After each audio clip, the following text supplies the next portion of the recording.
আচ্ছা, এই মুহূর্তে আমরা পেয়েছি অনিমেষকে। অনিমেষ টোটাল কত নাম্বার পেয়েছিল একটু জানবো।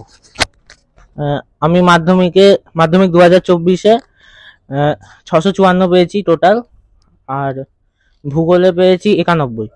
আচ্ছা, তো অনিমেষ একটা হিউজ কিন্তু নাম্বার পেয়েছে, তো ওর এক্সপিরিয়েন্সটা একটু যদি তুমি সবার সামনে একটু বলো।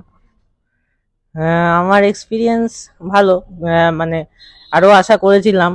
যাই হোক, আমার সাফল্যের জন্য স্যারই অধিকাংশ দায়ী। না না না, সেটা নয়, মানে তুমি তোমার স্ট্রাগলটা একটু ওদেরকে একটু বলো যে স্ট্রাগল কিভাবে তুমি মানে কোন কোন বিষয়গুলোকে সব থেকে বেশি ফোকাস করেছিলে সেটা একটু। মানে আমি যে বিষয়গুলোতে উইক ছিলাম সেগুলোই বেশি করে ফোকাস করেছিলাম, আর যেগুলো ভালো লাগতো সেগুলো তো পড়তামই। আর স- কত- আর আসল ব্যাপার হচ্ছে, মাধ্যমিক খুব একটা কঠিন পরীক্ষা না, সেজন্য মাথায় বেশি চাপ নেওয়ার দরকার নেই। যে জন্য আমি বলতে চাইছি যে যেন কেউ মাথায় চাপ না নেয় যে এটা একটা বিশাল কঠিন পরীক্ষা, এই ওই তাই। আসলে মন দিয়ে পড়লে সবই হবে। এক্স্যাক্টলি। আরো একটা বিষয়, অনিমেষকে কিন্তু খুব একটা ভালো কথা বললো যে তোমার যেগুলো উইক পয়েন্ট ছিল ওর, সেগুলোকে ও কিন্তু বেশি ফোকাস করতো।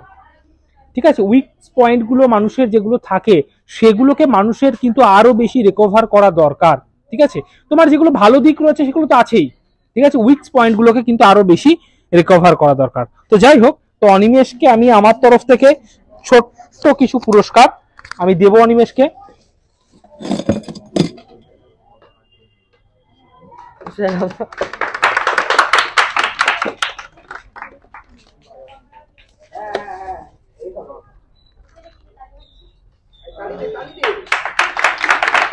ঠিক আছে অনিমেষ, হ্যাঁ